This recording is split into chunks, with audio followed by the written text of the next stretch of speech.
Assalamualaikum warahmatullahi wabarakatuh. Qala al-muallifu rahimahullahu ta'ala was-su'alu lil ghaniyyi bimalin aw khirfatin wan nazaru biqasdi ihramil warithi. Pada halaman 314. Bagi yang memegang kitab ini pada halaman 314. Wasu'alu lan jaluk lil ghaniyyi ketuwe wong kang sugih bimalin kelawan bondo, sugih kelawan bondo, au khirfatin utawa kelawan penggawean. Wan nazaru lan nazar biqasdi ihramil warithi kelawan nejo ngalangi wong kang ahli waris saking harta warisan. Wa tarkul wasiyati lan ninggal aweh wasiat bidainin kelawan utang au ainin utawa bondo la ya'lamuha kang ora ngaweruhi ing dain au ainin sapa ghairuhu sakliyane wong. Walintima'u lan nisbataken awak dhewene ila ghairi abihi maring sakliyane bapake wong au ila ghairi mawalihi utawa sakliyane wong kang merdekaaken wong. Wal khitbatu lan ngelamar atau minang ala khitbati akhihi ing atase pinangane sedulure wong. Kaum muslimin hadirin rahimakumullah. Di antara dosa lisan yang kemarin belum selesai kita jelaskan adalah al-lahnu fil Qur'ani wa illam yukhilla bil ma'na. Di antara dosa lisan adalah melakukan kesalahan di dalam membaca Al-Qur'an. Meskipun kesalahan itu tidak merusak makna.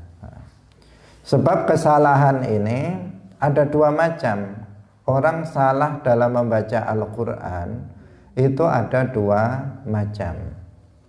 Yang pertama, kesalahan yang bisa merusak makna, dan yang kedua adalah kesalahan yang tidak merusak makna.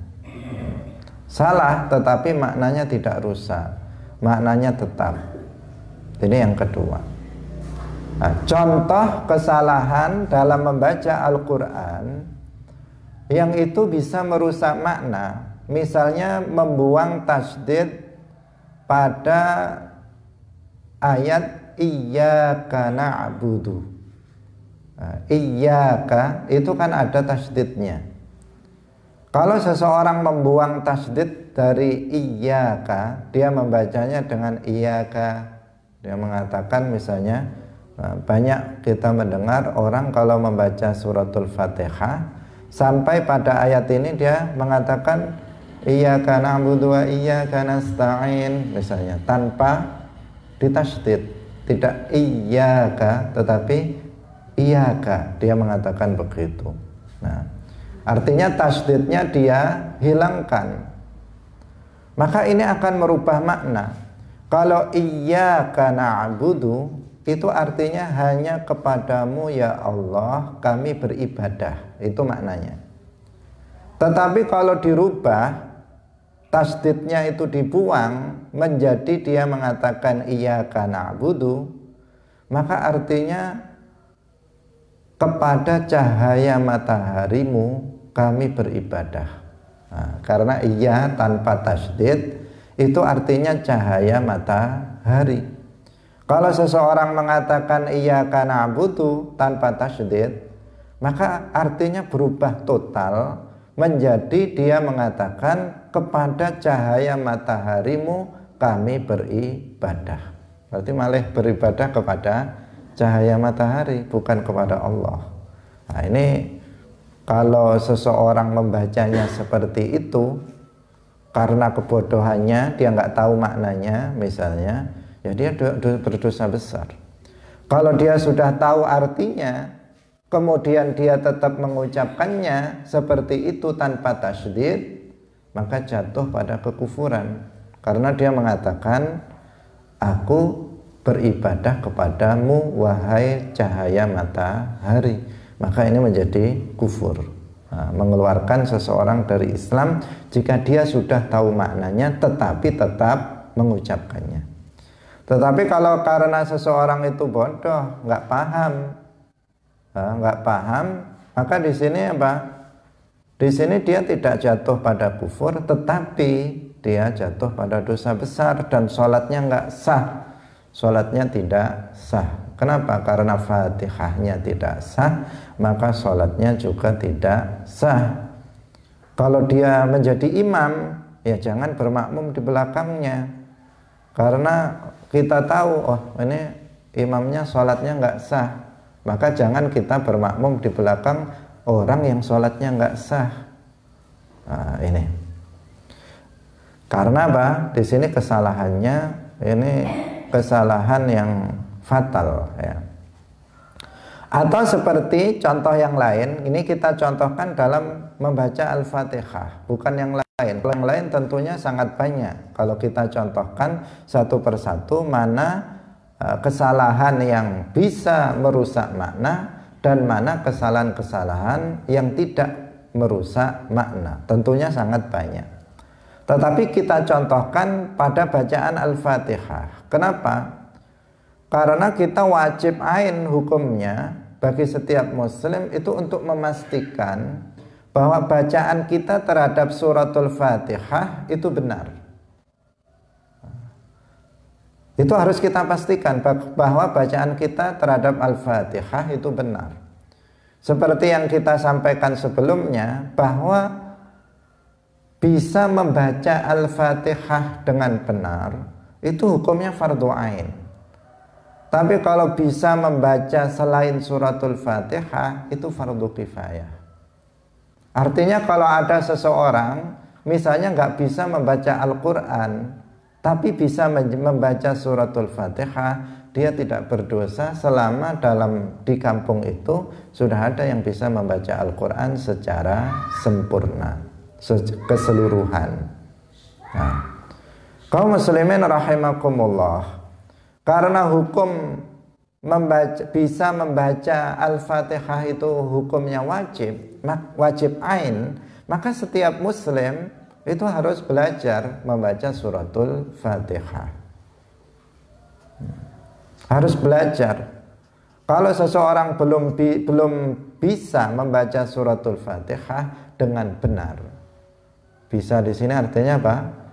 Bisa membaca suratul Fatihah dengan benar. Bukan bisa itu maksudnya bisa bunyi, sekedar bunyi saja. Semua orang mengaku sudah bisa baca Fatihah, tapi asal bunyi sebab ikut-ikutan. Nah, ikut-ikutan karena rajin ikut tahlilan atau yasinan, nggak pernah belajar Fatihah.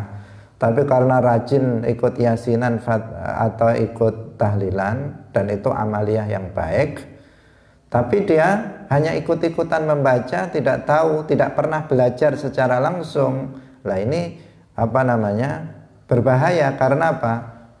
Karena Fatihahnya hanya ikut-ikutan, bisa jadi dia salah dalam mengikuti. Maka orang yang belum bisa membaca suratul Fatihah secara benar, dia harus meluangkan waktu. Dia harus meluangkan waktu dengan seluas-luasnya, dipaksa. Pokoknya semua pekerjaan, semua hal harus diakhirkan, dibelakangkan dan diutamakan untuk bisa belajar suratul Fatihah. Dengan yang kemarin kita sampaikan, belajar membaca Al-Quran itu harus talaqi di depan guru, harus dia membacanya di depan guru sampai dipastikan bahwa bacaan Al-Fatihahnya itu benar. Tidak boleh dia nanti aja, kapan-kapan, nggak bisa. Kenapa? Ini fardhu ain berkaitan dengan sholat. Membaca suratul Fatihah itu rukun sholat.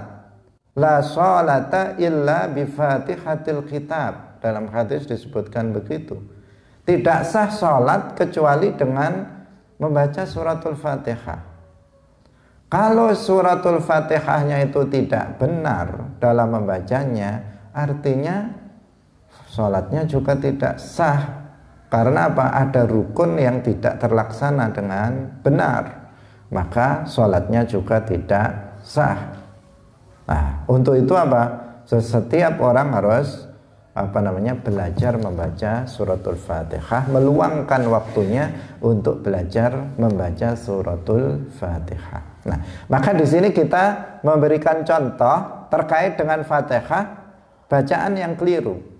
Kemarin sudah kita jelaskan. Yang pertama misalnya matnya yang panjang nggak boleh dipendekkan, yang pendek nggak boleh dipanjangkan.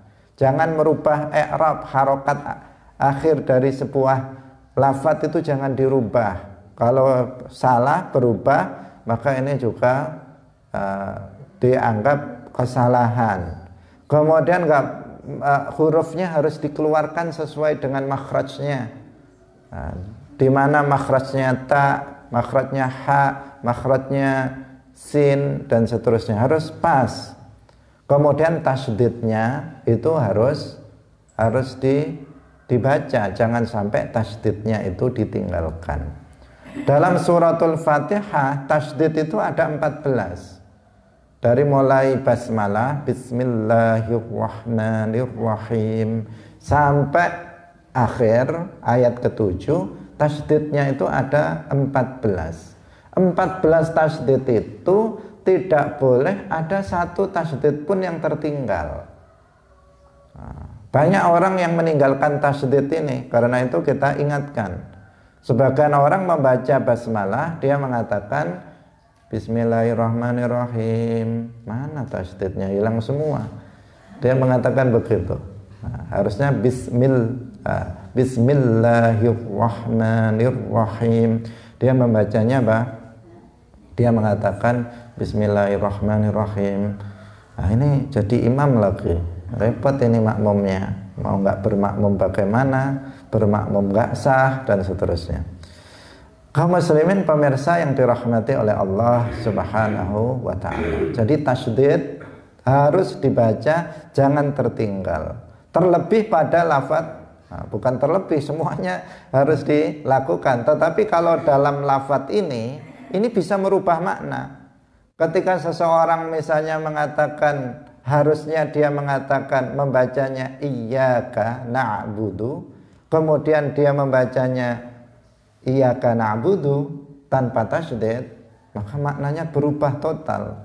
Yang awalnya itu maknanya hanya kepadamu ya Allah kami beribadah, maknanya berubah ketika dihilangkan tasydidnya, maknanya berubah menjadi dia mengatakan hanya kepada cahaya matahari kami beribadah.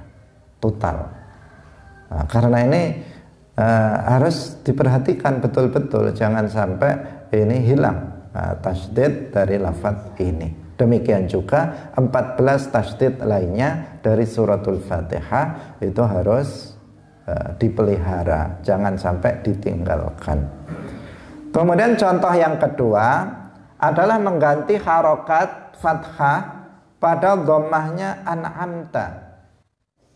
Shiratal ladzina an'amta alaihim. Nah, ini enggak boleh diganti dhammah. Misalnya dia mengatakan shiratal ladzina an'amtu alaihim. An'amta diganti an'amtu. Nah, ini juga berubah total, karena dalam bahasa Arab kalau an'amta itu artinya engkau memberi nikmat. Kalau an'amtu artinya dia mengatakan aku yang memberi nikmat. Nah, ini Allah atau kamu yang memberi nikmat. Jadi berubah di sini. Shiratal ladzina an'amta alaihim, jalan orang-orang yang engkau beri nikmat, yaitu orang-orang Islam. Nah, di sini ketika dia mengatakan shiratal ladzina an'amtu, artinya jalan orang-orang yang aku beri nikmat. Jadi berubah maknanya, makna yang salah ini. Nah, karena itu kalau ada seseorang membacanya seperti itu, kesalahannya seperti itu, maka menjadi apa? Menjadi nggak sah Fatihahnya dan sholatnya juga tidak sah. Nah, meskipun kesalahan yang ini jarang kita mendengarnya. Ada orang membaca mengatakan shiratal ladzina an'amtu, itu saya nggak pernah dengar. Tapi jika terjadi, maka ini merubah makna. Tapi yang pertama tadi, kalau orang yang membaca dia mengatakan iyyaka na'budu tanpa tasydid, sering sekali telinga kita mendengarnya. Tetapi kalau yang kedua ini apa? Saya nggak pernah mendengar ada orang seperti itu. Tetapi ini hanya kita memberikan contoh. Jika ada kemudian orang membacanya dengan cara seperti itu, mengganti fathah dengan dhammah pada lafadz an'amta, maka ini adalah contoh dari kesalahan membaca Al-Quran yang bisa merubah makna. Jadi bahasa Arab ini bahasa Arab ini harus hati-hati seseorang dalam membacanya, harus benar dalam membacanya. Makhrajnya itu, tempat keluarnya huruf itu harus benar. Kalau nggak benar, itu maknanya berubah. Kalau kita misalnya ada seseorang, dia bisa bahasa Arab misalnya hafal mufradat, banyak mufradat, ribuan mufradat. Dia pun secara sederhana dia bisa karena sudah kursus dia bisa percakapan misalnya dalam bahasa Arab. Tapi makhraj dia itu tidak dibenahi, tidak benar. Itu kalau ngomong dengan orang Arab nggak tahu itu, nggak paham itu ngomong apa. Padahal perasaan dia sudah bisa dia ngomong bahasa Arab, tapi perkataan dia itu nggak bisa dipahami oleh orang Arab. Kenapa? Karena nggak pas, mengucapkannya itu nggak pas. Karena beda makhraj, itu beda makna, maknanya berubah total. Bahkan pujian itu bisa berubah menjadi celaan apabila seseorang itu membacanya secara keliru. Nah, jangan seseorang itu berprinsip, sebagian orang ada yang berprinsip yang penting hatinya. Ini di mana yang penting hatinya? Yang penting kan niatnya ikhlas, hatinya baik. Tidak seperti itu. Allah Subhanahu wa ta'ala itu menurunkan syariat yang harus dijalankan sesuai dengan aturannya. Ada aturannya.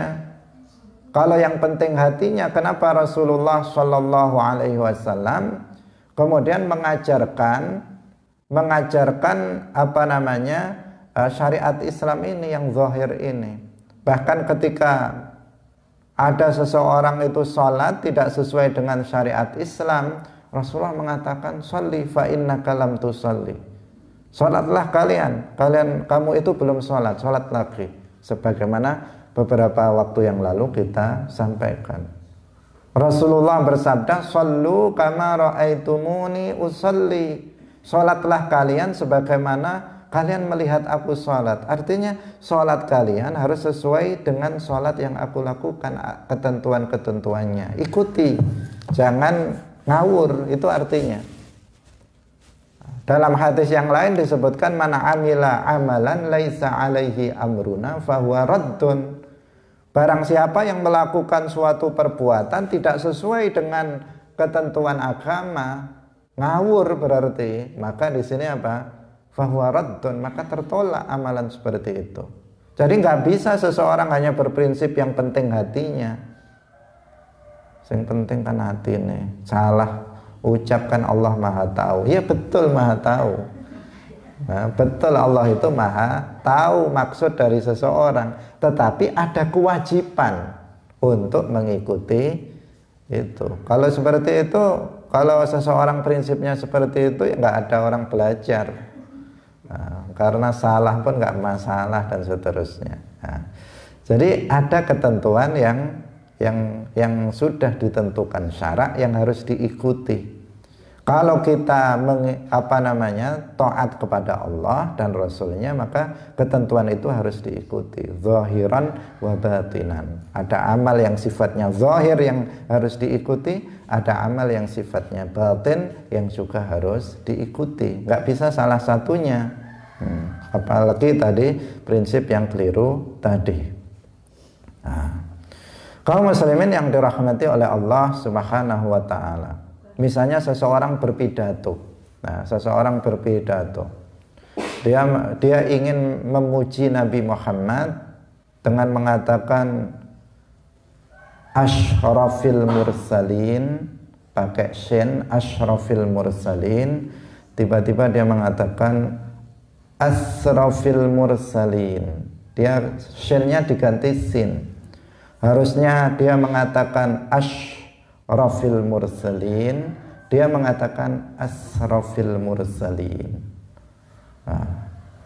Asyrafil mursalin artinya Nabi Muhammad itu adalah Rasul yang paling mulia. Tetapi kalau dia membacanya pakai sin, ila asrafil mursalin, misalnya dia mengatakan, enak sekali memang asrafil mursalin. Tapi kalau dia membacanya seperti itu, maknanya itu menjadi bahwa dia mengatakan Nabi Muhammad itu adalah Rasul yang paling pemboros. Dia ingin memuji tetapi malah mencela. Gara-gara shinnya diganti sin, harusnya tebal ditipiskan. Harusnya ash menjadi as. Itu saja sudah berubah maknanya.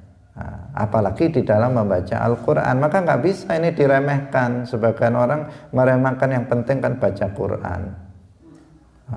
Yang penting baca Quran. Bahkan alasannya apa? Kan disebutkan kalau orang baca Qurannya terteteh-teteh misalnya, kesulitan, maka dia dapat pahala 2 katanya. Dapat pahala 2. Pertama pahalanya sulitnya dia itu dan membacanya. Itu salah tempat. Baca hadisnya kurang paham. Tidak dalam hadis Bukhari yang mengatakan seperti itu adalah untuk orang dia yang kesulitan membaca membaca Al-Quran karena lidahnya itu sulit untuk mengeluarkan makhraj dari tempatnya. Untuk membaca hak itu luar biasa sulitnya. Kemudian dia berusaha keras meskipun pelan, berusaha keras untuk benar dan kemudian benar, maka orang ini dapat 2 pahala. Pahala bacaan Al-Qur'annya dan pahala dia berusaha keras untuk mengucapkannya secara benar, maka dia akan dapat pahala. Bukan berarti orang yang salah membaca Al-Qur'an dapat 2 pahala karena belum bisa. Bukan itu. Kalau belum bisa belajar dulu. Belajar dulu. Tapi sebagian orang itu lidahnya begitu. Sebagian orang yang sulit itu mengucapkan shot. Dibilang shot itu tetap salah saja, tetap keliru. Sebagian orang seperti itu.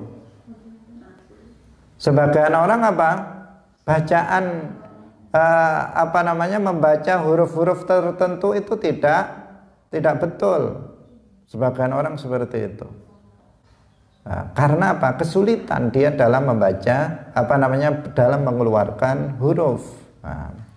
Kaum muslimin yang dirahmati oleh Allah Subhanahu wa taala. Ini. Kemudian yang kedua adalah kesalahan yang tidak merusak makna. Jadi ada kesalahan yang merusak makna dan ada kesalahan yang tidak merusak makna. Yang tidak merusak makna itu misalnya merubah harokat ha pada lafadz alhamdulillahi dari kasrah menjadi dhammah. Alhamdulillahu, dia mengatakan seperti itu. Ini tidak merubah makna, tetapi itu i'rabnya keliru. I'rabnya keliru dan itu merupakan kesalahan. kesalahan yang wajib untuk dihindari, tidak boleh dilakukan. Atau merubah harokat dal pada lafadz na'budu. Jadi di dhammahnya itu menjadi fathah, atau mengkasrah nunnya. Jadi yang dhammah na'budu menjadi na'buda. Itu tidak merubah makna, tetap artinya kami beribadah. Atau mengkasrah nunnya ni'budu, dia mengatakan iyyaka ni'budu. Maka di sini salah juga nih membacanya, tetapi tidak merubah makna. Intinya secara umum ya, secara umum membaca Al-Quran itu kesalahan yang dilakukan lahan, namanya lahan. Kesalahan dalam membaca Al-Quran itu ada yang merubah makna dan ada yang tidak merubah makna. Tetapi dua-duanya itu tetap diharamkan. Hukumnya haram, merubah berbuat kesalahan dalam membaca Al-Quran. Sebagian orang salah total dalam lafadznya, mengucapkannya salah total. Terkadang hurufnya dibolak-balik dan seterusnya. Lagu dalam membaca Al-Quran itu ya bagus-bagus saja, tetapi jangan sampai seseorang demi lagu kemudian merubah bacaan panjang pendeknya. Kasus yang banyak terjadi adalah ini. Jadi seseorang mementingkan lagu dalam membaca Al-Quran. Kalau didengarkan dari jauh, enak sekali itu. Setelah disemak salah semua. Suaranya enak, lagunya enak. Setelah disemak yang panjang jadi pendek, yang pendek jadi panjang. Gitu. Sebagian kita kan begitu, sekilas itu apa? Sekilas itu kalau mendengarkan seseorang membaca Al-Quran, itu enak sekali itu bacaannya. Ternyata lagunya yang enak, bukan suaranya yang merdu. Suaranya yang merdu, lagunya yang enak. Ternyata salah, banyak yang salah. Kenapa? Dia mengikuti lagu, sehingga yang panjang harus dipendekkan menurut dia, yang pendek kemudian menjadi panjang. Ini yang nggak boleh seperti itu, nggak ada gunanya. Kalau dia mestinya ya harus menemukan lagu yang tepat. Lagu harus mengikuti cara baca yang benar. Lagu itu yang harus tunduk. Di sini nggak ada alasan karena lagu kemudian boleh salah, nggak ada. Dengan lagu yang enak dan dengan bacaan yang benar, semestinya seperti itu. Bukan mengorbankan bacaan atas nama biar lagunya enak, itu tidak bisa. Kaum muslimin yang dirahmati oleh Allah Subhanahu wa ta'ala, ini tambahan penjelasan dari yang sudah kita jelaskan pada hari kemarin tentang kesalahan dalam membaca Al-Quran. Intinya, mari kita senantiasa untuk berusaha belajar membaca Al-Quran agar bacaan kita itu benar. Sangat disayangkan apabila kita rajin dalam membaca Al-Quran, tetapi kemudian bukan pahala yang kita dapatkan, tetapi dosa yang kita dapatkan. Sangat disayangkan. Sebagian orang itu begitu semangat di dalam membaca Al-Quran dan itu sesuatu yang baik, tetapi dia tidak mendapatkan apa-apa dari apa yang dia lakukannya. Sebagaimana dalam ibadah-ibadah yang lain, banyak orang yang dia rajin melakukan sholat, tetapi dia tidak mendapatkan apa-apa dari sholatnya. Banyak orang yang rajin berpuasa, tetapi dia tidak mendapatkan apa-apa dari puasanya. Sebagaimana disebutkan dalam hadis Nabi, rubba qa'imin laisa lahu min qiyamihi illa as-sahr wa rubba sha'imin laisa lahu min siyamihi illa al-ju' wal 'atash. Betapa banyak orang yang melakukan sholat, tetapi dia tidak mendapatkan apa-apa dari sholat yang dia lakukan, kecuali hanya nggak tidur malam. Dia sholat malam sepanjang malam, tapi nggak dapat apa-apa kecuali nggak tidur aja. Artinya dapat capek aja. Nah, dan betapa banyak, kata Nabi, orang yang berpuasa tetapi nggak mendapatkan apa-apa, tidak mendapatkan pahala. Dia hanya mendapatkan apa? Dia hanya mendapatkan lapar dan dahaga saja. Nah, juga banyak orang yang membaca Al-Quran, dia tidak mendapatkan apa-apa dari bacaan Al-Qurannya, justru dosa yang dia dapatkan. Padahal membaca Al-Quran itu pahalanya luar biasa. Setiap huruf itu dilipat gandakan 10 kali lipat kebaikan. Rasulullah mengatakan dalam hadisnya, saya tidak mengatakan alif lam mim itu satu huruf, tetapi alif itu satu huruf, lam itu satu huruf, mim itu satu huruf. Kalau seseorang mengatakan alif lam mim, ini 3 huruf, itu sudah 30 kebaikan. Kalau kita membaca satu surat Al-Fatihah, berapa hurufnya? Basmalah saja sudah berapa? Kalikan 10. Kalau Fatihah lengkap, kalikan 10. Hurufnya kali 10 kebaikan. Kalau kita baca satu juz, berapa Pak kebaikan yang kita peroleh, pahala yang kita peroleh? Banyak sekali yang akan kita dapatkan. Tapi itu jika membacanya benar. Jika membacanya salah, ya nggak dapat pahala, nggak dapat apa-apa dari yang dia lakukan. Sangat disayangkan sekali. Nah, sangat disayangkan sekali. Nah, dia sudah percaya diri, ternyata nanti di akhirat zong istilahnya. Dia sudah percaya diri, saya rajin baca Al-Quran, saya rajin sholat malam, saya rajin puasa, saya rajin ibadah. Ternyata begitu dia mati, lah mana yang pahala yang dulu saya lakukan? Ternyata zong semua. Nah, kenapa? Nah, karena dia tidak melakukannya atas dasar ilmu. Dalam Nazam Zubat disebutkan, wa kullu man bi ghairi ilmin ya'malu a'maluhu mardudatun la tuqbalu. Dan setiap orang yang beramal tanpa ilmu, a'maluhu mardudatun, maka amalnya itu ditolak, la tuqbalu, tidak diterima. Nah, ini diperkuat. Padahal mardudatun itu tertolak, itu artinya nggak diterima. Sudah mardudatun la tuqbalu lagi, artinya apa? Ya betul-betul tidak diterima oleh Allah Subhanahu wa ta'ala. Nah, perkataan ini perkataan ulama, tetapi berdasarkan hadis yang tadi sudah kita sebutkan. Nah, untuk itu harus kita perhatikan bersama permasalahan ini. Hadirin rahimakumullah, kita lanjutkan. Nah, di antara dosa lisan berikutnya adalah as-su'alu lil ghaniyyi bimalin aw khirfatin. Meminta bagi orang yang kaya dengan harta, kaya dengan harta maupun kaya dengan pekerjaan. Jadi meminta-minta bagi orang yang kaya, itu nggak boleh. Ngemis ya, ngemis.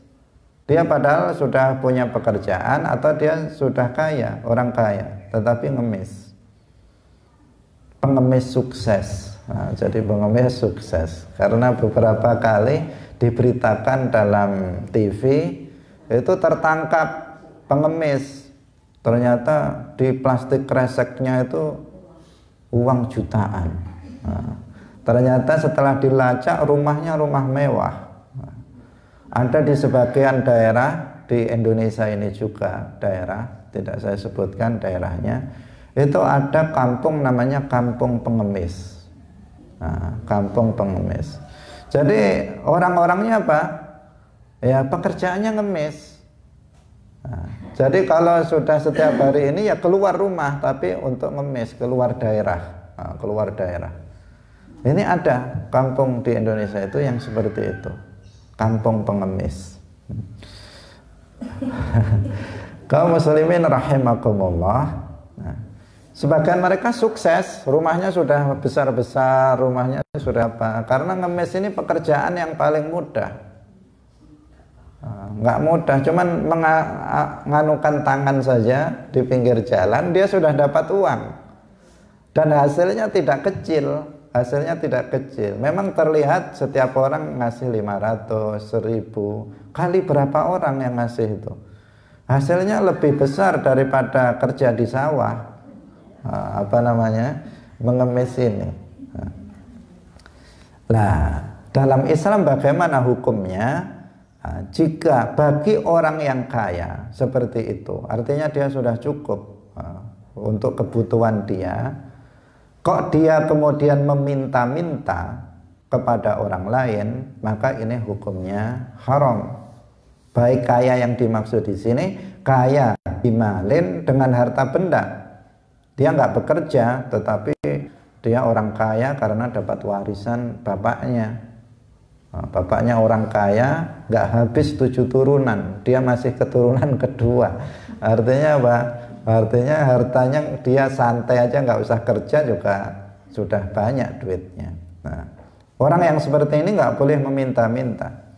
Atau kaya dengan pekerjaan, dia secara cash nggak punya uang, tetapi dia punya pekerjaan yang setiap bulan atau setiap hari akan menghasilkan uang. Maka di sini dia nggak boleh meminta-minta. Hukumnya haram jika dia meminta-minta kepada orang lain.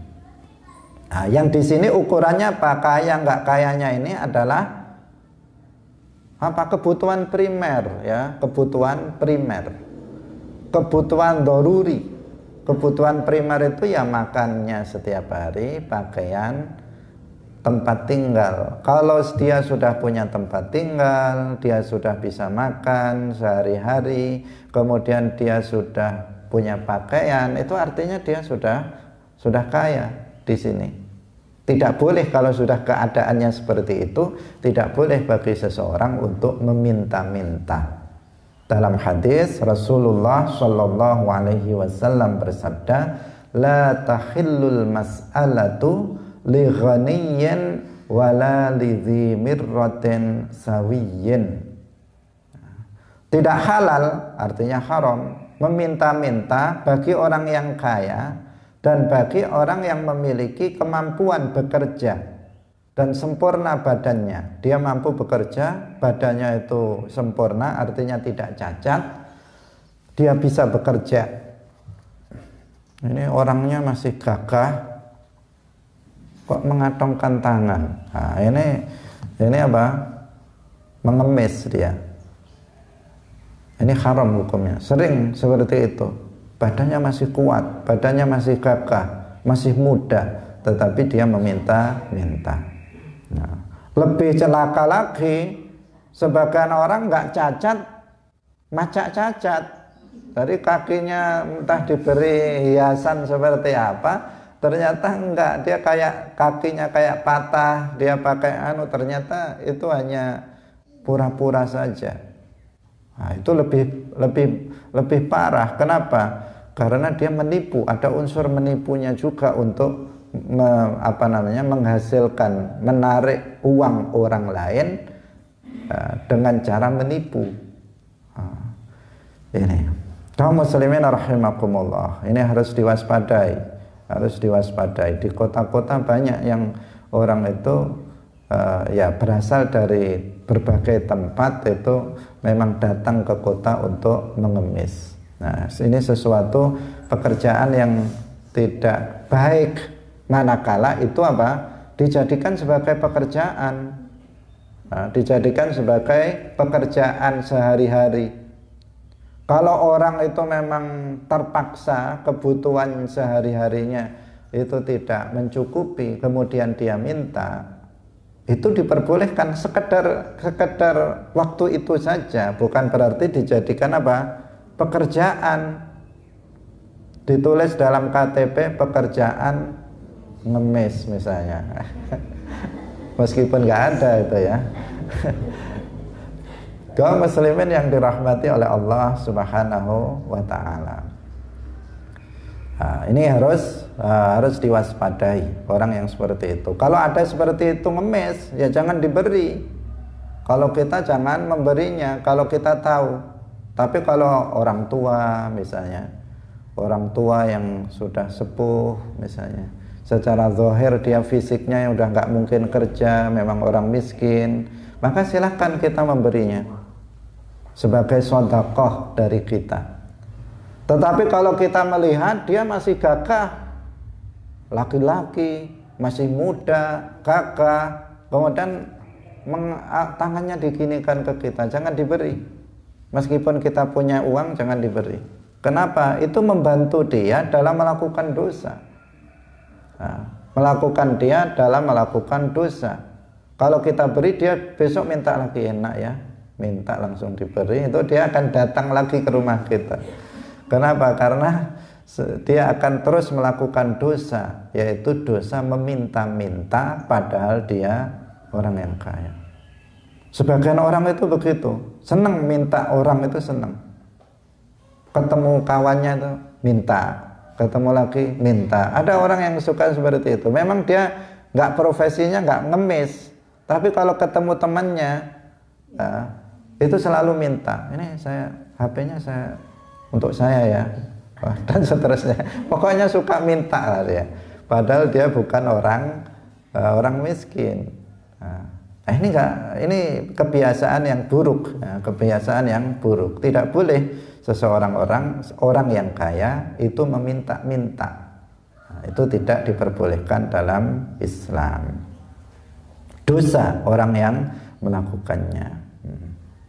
Jadi di sini tidak disyaratkan. Yang nggak boleh itu apa? Duduk di pinggir jalan kemudian begini, enggak. Kalaupun seseorang ketemu temannya misalnya, ini saya minta ya, ini saya minta ya, padahal dia kaya, ini termasuk juga, ini sama dengan orang yang duduk di pinggir jalan itu, yang seperti itu. Jadi kalau ada seseorang misalnya datang ke rumahnya atau ke tokonya, ke toko temannya, atau di tengah jalan atau di sawah, kemudian mengatakan, kamu berikan ini ya ke saya ya, misalnya untuk saya ini ya, misalnya barang punya temannya diminta, ini juga tidak boleh kalau dia itu orang kaya. Nah, kaya tadi sudah kita jelaskan, yang dimaksud kaya di sini orang yang sudah bisa memenuhi kebutuhan primernya. Atau seseorang dia memiliki pekerjaan yang bisa menghasilkan uang misalnya untuk memenuhi kebutuhan dia. Lebih parah lagi pada zaman sekarang ada orang itu dibisniskan untuk bisnis. Jadi dia mengorganisir orang-orang jalanan untuk kepentingan dia. Jadi anak-anak kecil yang di jalan-jalan nggak punya orang tua itu diambil. Ini terjadi di kota-kota. Diambil, dikumpulkan, kemudian disebar di perempatan lampu merah. Kemudian apa? Ya hasilnya bukan untuk dia, hasilnya untuk bosnya ini. Nah, itu ada yang seperti itu, banyak terjadi.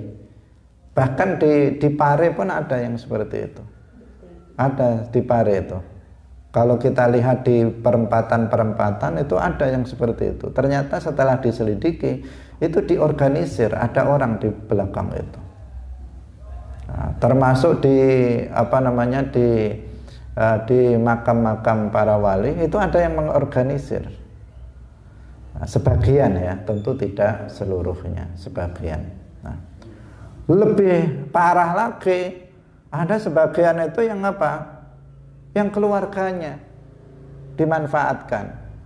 Ada sebagian ibunya, ibunya ini nggak ada manfaatnya, udah dimanfaatkan, ditaruh di pinggir jalan untuk ngemis, itu ada juga. Nah, jadi karena ibunya ini sudah tua, nggak bisa kerja, udah dimanfaatkan aja, suruh duduk aja di pinggir jalan. Nah, ini bukan hanya di sinetron, dalam dunia nyata itu juga ada. Nah, yang seperti itu. Sebagian apa? Anggota keluarganya yang cacat.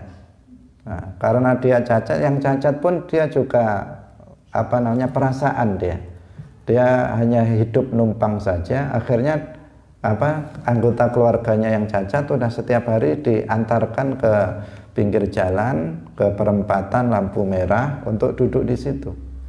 Nah, setiap pagi diantarkan, setiap sore diambil uangnya untuk keluarganya itu juga ada yang memanfaatkan seperti itu.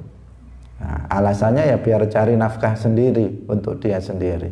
Ini tetap tidak diperbolehkan seperti itu, tetapi anggota keluarganya yang berkewajiban untuk memberikan nafkah kepada orang-orang yang semacam itu. Kaum muslimin yang dirahmati oleh Allah Subhanahu wa taala, yang berikutnya di antara dosa lisan adalah bernazar dengan tujuan agar ahli waris tidak mendapatkan harta warisannya. Misalnya seseorang mengatakan, aku bernazar untuk memberikan hartaku untuk orang-orang fakir atau untuk masjid atau semacamnya, dengan tujuan agar ahli warisnya tidak mendapatkan warisan. Nah, jadi seseorang misalnya dia mau mati atau sebelum mati, warisan itu tidak harus wasiat itu tidak harus mau mati ya. Sebenarnya seseorang itu ketika dia masih hidup harus hendaknya dia segera berwasiat. Bukan berarti dia kalau sudah wasiat mau mati nih sudah wasiat ya. Tidak, sebenarnya tidak seperti itu. Dalam aturan Islam, untuk menjaga kebaikan setelah meninggalnya dia, seharusnya dia berwasiat biar nanti nggak bertengkar anak-anaknya misalnya ya, atau berwasiat dengan wasiat-wasiat yang lainnya. Nah, kalau misalnya seseorang itu bernazar misalnya karena dia nggak suka dengan anaknya, kemudian dia bernazar, nanti kalau saya mati, saya bernazar semua sawah dan rumah saya ini untuk masjid itu. Nah, akhirnya anaknya kan nggak dapat apa-apa ini. Padahal dia ahli warisnya berhak atas warisan dari orang tuanya. Nah, ini nggak boleh seperti itu. Jika ada yang seperti itu, misalnya berwasiat seperti itu, maka nggak bisa dilaksanakan. Hanya bisa dilaksanakan sepertiga saja dari harta warisannya. Itu sepertiga misalnya kalau wakaf, maka sepertiganya atau infak sepertiganya, yang sisanya dibagi untuk ahli warisnya. Karena dia bernazar seperti itu untuk menghalangi hak dari ahli warisnya untuk mendapatkan warisan, sehingga kemudian dia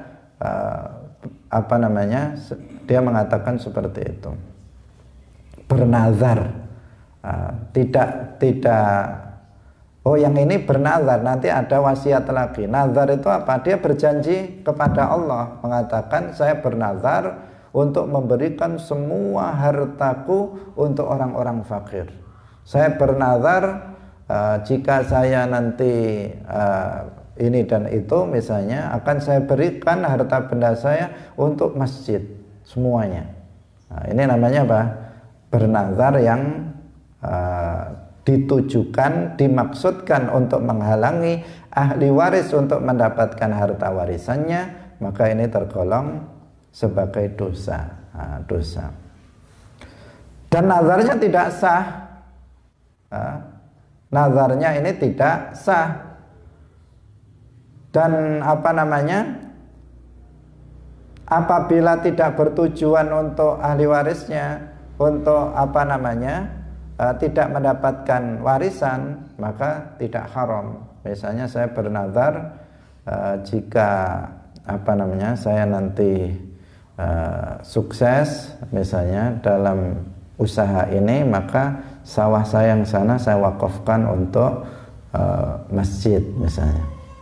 Tapi masih banyak sawah yang lain. Nah, itu tidak masalah karena nanti ahli warisnya masih bisa mendapatkan yang lainnya. Tetapi jika seluruhnya dengan tujuan nanti ahli warisnya biar nggak dapat mewarisi harta dia, maka ini yang tidak boleh.